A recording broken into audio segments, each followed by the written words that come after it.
Assalamualaikum warahmatullahi wabarakatuh. Selamat berjumpa kembali dengan channel Tadabbur Alam TV. Oh ya, saya akan mengumumkan, juga memberitahukan kepada seluruh subscriber, juga para penonton channel Tadabbur Alam TV ini, mulai hari ini di episode yang ke-20, maka nama channel saya diganti dengan nama yaitu channel Abu Zamzam, yang mana ini sebagai alasan bagi saya supaya Anda dengan saya itu mudah mengenal, ya. Dan itu adalah merupakan lakob atau nama saya sendiri. Mudah-mudahan setelah berganti channel ini, yang pertama, channel ini bermanfaat untuk semuanya, dan doakan dari semuanya, mudah-mudahan channel ini bisa berkembang menjadi suatu channel yang inovatif, inspiratif, juga edukatif. Terima kasih atas segala perhatiannya. Yuk kita lanjutkan ke bahasan yang utama. Di video yang ke-20 ini saya akan ikut-ikutan berbincang tentang berita viral yang dikemukakan oleh seorang tokoh ulama yang bernama Kiai Imaduddin Usman, yang mana beliau terang-terangan mengatakan bahwa Habaib atau Ba'alawi ini nasabnya terputus kepada Rasulullah Sallallahu Alaihi Wasallam. Dan hingga sampai saat ini rupanya belum ada jawaban yang kredibel, ya, baik dari pihak Ba'alawi maupun para muhibinnya untuk menangkis serangan-serangan perdebatan yang dikemukakan oleh Imaduddin Usman. Nah, sahabat sekalian, pada kesempatan kali ini saya ikut-ikutan, mari kita membahas masalah ini. Dan tentu saja kalau kita akan mengetahui sesuatu, ya, dengan jelas, maka kita harus melihat antara tesis dan antitesisnya supaya kita semuanya bisa objektif menanggapi permasalahan ini. Tapi dalam permasalahan ini saya tidak akan membahas tentang hal yang ilmiah, tapi saya hanya akan membahas tentang masalah psikologi, ya. Tetapi maaf, saya mengatakan bahasan tentang psikologi, pemikiran Anda jangan sampai berpikiran negatif, ya. Nah, sahabat sekalian, tentu saja ada asap itu ada api. Jadi orang rata-rata melihat asapnya saja, apinya itu dari mana? Karena menurut pendapat saya, pernyataan dari Kiai Imaduddin Usman itu adalah merupakan masalah yang sekunder. Sedangkan permasalahan yang menjadi pokoknya, karena sakit hatinya Imaduddin Usman atas pembelaan bangsa kita yang telah dilecehkan oleh pihak Ba'alawi. Jadi orang-orang pribumi itu dieksploitasi seenaknya oleh orang-orang Habib dengan kata-kata yang kasar. Bahkan Anda dapat melihat bagaimanakah video yang nyata yang berada di video YouTube yang lainnya. Hal ini menjadi pertanyaan saya, kenapa sih Imaduddin Usman itu terus menelisik juga meneliti masalah keluarga orang lain, ya? Itu kan masalah internal.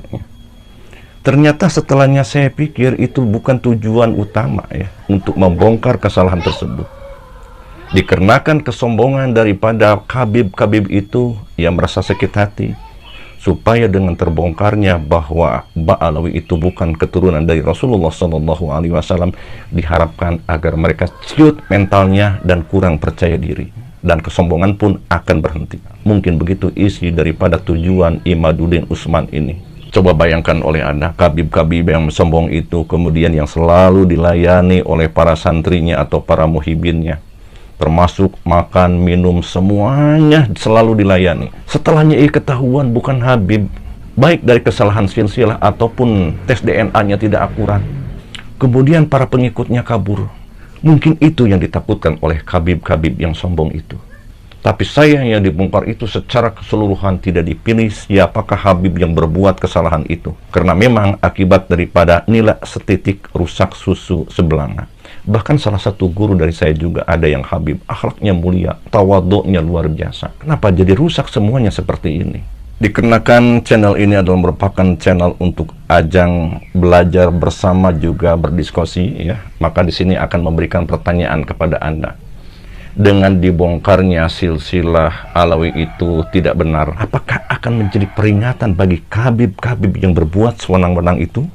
Nah, untuk jawabannya silakan Anda tulis di komentar di bawah, ya. Kemudian pertanyaan yang kedua, di Indonesia itu ada beberapa Ba'alawi yang menurut umum secara mutawatir itu adalah merupakan walinya Allah. Baiklah, akan saya sebutkan satu persatu. Di akhir nanti saya akan ada sesi pertanyaan untuk dijawab oleh Anda. Pertama adalah Habib Abdullah bin Abdul Qadir Bilpaqih. Kita ketahui bahwa Habib Abdullah bin Abdul Qadir ini lahir sekitar tahun 1325 Hijriah atau tahun 1907 Masehi di Hadramaut, Yaman. Beliau sebagai ulama terkemuka kemudian pindah ke Indonesia dan dikenal sebagai pengembang tarekat Alawiyah. Apakah tarekat Alawiyah? Nanti sedikit saya akan bahas di belakang ya. Ada suatu keunggulan yang dimiliki oleh Yang Mulia Sayyidina wa Maulana Al-Habib Abdullah bin Abdul Qadir ini. Beliau yang sudah tersebar di internet itu hafalnya itu 7 juta hadis. Itu hafal di kepala. Bahkan hafalnya itu dengan sanadnya. Yang sanadnya itu sangat banyak sekali. Tapi informasi lain juga saya mendengar dari muridnya sendiri, yaitu Kiai Thayyib, ya.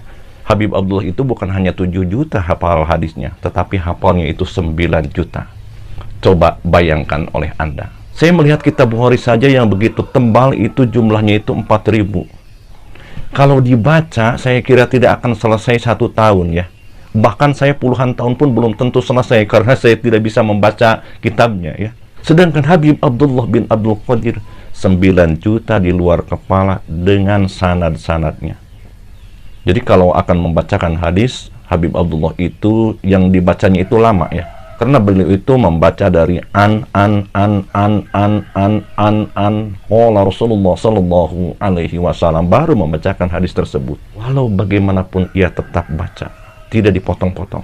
Yang saya ketahui bahwa Habib Abdullah bin Abdul Qadir itu adalah merupakan pengembang tarekat Alawiyah, yang mana tarekat Alawiyah ini mengetengahkan tentang dzikir kepada Allah dan pembersihan hati. Nah, bagaimana saya akan memberikan pertanyaan kepada Anda? Mungkinkah Habib Abdullah itu berbohong terhadap nasab? Nah, sahabat sekalian, kita ketahui bahwa kredibilitas dari kesolehan juga keilmuan daripada Habib Abdullah bin Abdul Qadir ini bukan hanya diakui oleh masyarakat lokal, tapi ini sudah diakui oleh dunia. Bahkan dari Timur Tengah ia mendapatkan gelar doktor ya. Gelar yang dimiliki oleh beliau itu diantaranya adalah Al-Imam, Al-Habr, Al-Qutub, Al-Hafid, Al-Musnid, Sayyidina wa Maulana Al-Habib Abdullah bin Abdul Qadir Bilpaqih. Al-Imam itu berarti beliau itu sudah pangkat imam. Silahkan cross check, Anda buka siapakah imam itu yang berada di internet. Yang kedua, Al-Habr. Al-Habr itu yang selalu memberikan khobar, berita tentang kebenaran ya, termasuk hadis-hadisnya ya. Kemudian Al-Hafid, bahwa beliau itu adalah penghafal hadis. Yang sudah saya katakan tadi bahwa Habib Abdullah itu hafal hadis 9 juta. Kemudian Al-Musnid, yang ada sanadnya, bukan hadis yang bohong, bukan hadis yang mengkotek. Kemudian Al-Qutub. Al-Qutub itu berarti beliau itu sudah diakui sebagai wali kutub. Sayyidina wa Maulana Habib Abdullah bin Abdul Qadir. Itu kelanjutannya. Dan bukan hanya beliau saja, muridnya sendiri yang namanya Kiai Thayyib atau yang dikatakan dengan Ki Ageng Thayyib, yang makamnya berada di Sumeneb ya, Jawa Timur, Madura ya. Itu pun beliau muridnya saja sudah dikatakan sebagai wali. Kalau muridnya wali, pastilah yang namanya juga gurunya wali. Mungkinkah seorang wali berbohong terhadap nasab? Nah, ini yang menjadi pertanyaan. Tapi saya tidak memponis. Silakan Anda untuk membahas di komentar di bawah. Kemudian kita lanjutkan. Ba'alawi yang kedua yang saya akan tanyakan yaitu Habib Hussein bin Abu Bakar bin Abdullah Al-Idrus, luar Batang, Jakarta. Di sini itu banyak peziarah yang datang ke luar Batang ini ya. Beliau dikenal sebagai pengembang tarekat Alawiyah dan kontribusinya besar dalam pengembangan agama Islam di Indonesia. Beliau lahir pada tahun 1720 Masehi di Hadramaut, Yaman ya. Kemudian setelahnya pindah ke Indonesia atau hijrah ke Indonesia. Beliau wafat tanggal 24 Juni tahun 1756 di Jakarta. Beliau juga ini dikenal sebagai seorang wali. Kalau ada orang yang berpendapat bahwa Habib di zaman Belanda itu bersekongkol ya, Sebenarnya kalau melihat riwayat dari Habib Hussein ini bukan berarti bersekongkol dengan Belanda.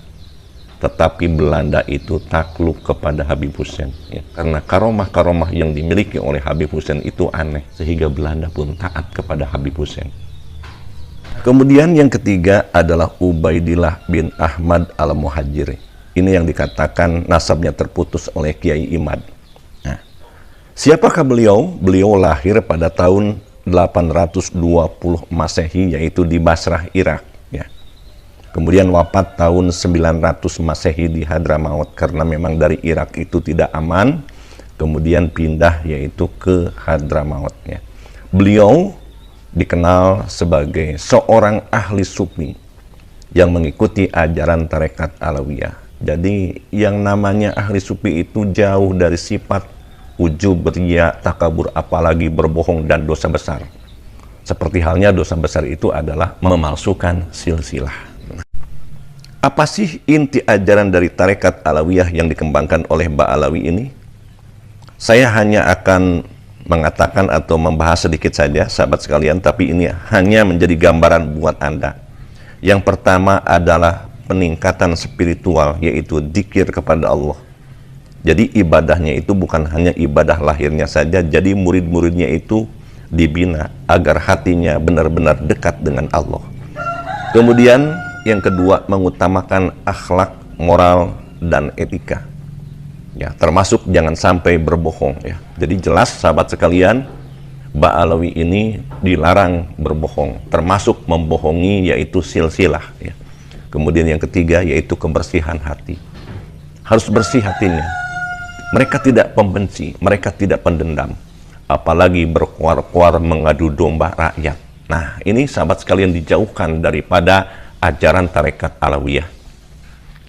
Kemudian yang keempat yaitu kecintaan kepada Nabi. Jadi adanya solawat-solawat deba yang ada di Indonesia ini adalah dibawa oleh para habaib dari Hadramaut agar mereka menambah kecintaan kepada Rasulullah Shallallahu Alaihi Wasallam.